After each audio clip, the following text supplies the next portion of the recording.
안녕하세요, 보상가배상TV입니다. 사고로 간병인이나 개호인이 필요한 경우 특집 2부 영상입니다. 저번 영상에서는요, 자동차 보험약관이나 산재하고 다르게 법원에선 간병인을 훨씬 더 많이 인정한다, 훨씬 더 많은 손해배상을 받을 수 있다, 그 부분에 대해서 영상에 설명을 드렸고요. 오늘은 이 법원에서 간병비를 인정받을 때요, 꼭 내가 간병비를 지불한 영수증을 제출해야 되는지, 아니면 가족 간병을 했을 때는 어떻게 되는지, 그리고 간병인을 안 썼는데 간병비를 지원을 받으려면 어떻게 해야 되는지, 그 부분에 대해서 알아보도록 하겠습니다. 실제로요, 간병비는요, 법원에서는 실제로 지출했냐 안 했냐를 굳이 따지지는 않습니다. 왜냐면 실제로 이렇게 간병인을 고용해서 이용하는 경우도 있지만 가족이 돌아가면서 간병을 하는 경우도 있거든요. 그렇기 때문에 실제로 가족이 돌아가면서 간병했던 그런 인건비들도 인정이 돼야 될 거 아닙니까? 그래서 법원에서는 고려를 하지 않고 있는 거고요. 그러면 과연 법원에서는 판사님들은요, 이 사람이 간병인이 필요한 상태다, 개호 상태다, 아니다를 어떤 기준으로 판단을 할까요? 바로 법원 신체 감정입니다.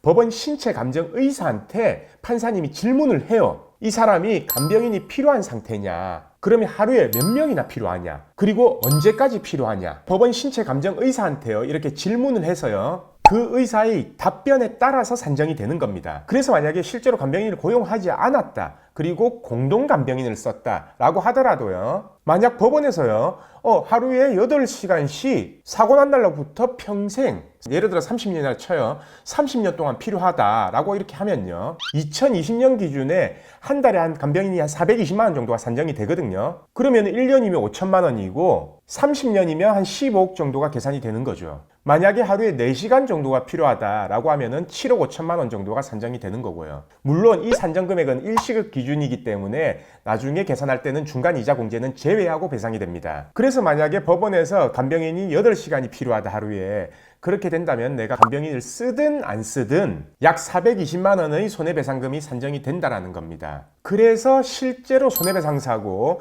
교통사고나 산재사고 같은 경우에는요, 약관이나 산재법 다 무시하고 이 법원에서 인정하는 간병인 기준, 이 금액으로 손해액을 계산하면 된다는 거예요. 그리고 이렇게 간병인은요, 꼭 입원 기간만 되는 게 아니라 퇴원하고 나서도 상관없습니다. 됩니다. 치료를 안 하고 있어도 법원에서 이렇게 판결이 나면은 평생 받을 수 있는 거고요. 단 이 간병비, 개호비가 제외되는 기간이 있습니다. 바로 사고로 인해서 중환자실에 입원해 있는 기간, 그 기간은 간병비가 제외됩니다. 왜냐하면 이 중환자실에 있는 기간은요, 실제로 간병인이 들어갈 수가 없거든요. 그렇기 때문에 법원에서도 이 기간만큼은 빼고 계산을 합니다. 그리고 추가적으로 이런 질문들을 하시는 분들이 있을 겁니다. 만약 아내가 다쳐서 남편이 꼭 간병을 해야 되는데 남편이 원래 다니던 회사의 소득, 월 소득이 만약에 예를 들어서 1,000만 원이었다. 이럴 경우 남편이 퇴직을 했는데 이 1,000만 원이 배상이 되냐, 이렇게 아마 궁금하신 분들이 있을 건데요. 아무리 남편 소득이 1,000만 원이었다 하더라도 법원에서는 도시일용노임 보통 인부 기준으로 월 420만 원 정도의 간병비가 계산이 됩니다. 그러면 또 이걸 물어보시겠죠.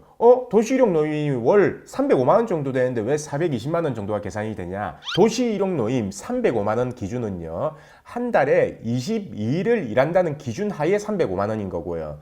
간병비는 한 달 내내 30일 내내 이용을 해야 되잖아요. 그렇기 때문에 420만 원이 되는 거예요. 그래서 오늘은 이 사고로 간병인, 개호인이 필요한 경우 특집 2부를 준비했고요. 다음 영상은 이것도 중요한 영상이죠. 만약에 이런 사고에서 합의나 판결을 받았다. 그럼 그 이후에 치료비는 어떻게 해야 되냐? 간병비는 평생 계산되는 거 알겠다. 그래도 치료나 검사는 계속 받아야 될 거 아니냐, 평생. 그거는 어떻게 해야 되냐? 그 부분에 대해서 설명을 드리겠습니다. 오늘 영상도 끝까지 봐주신 구독자분들 감사드립니다.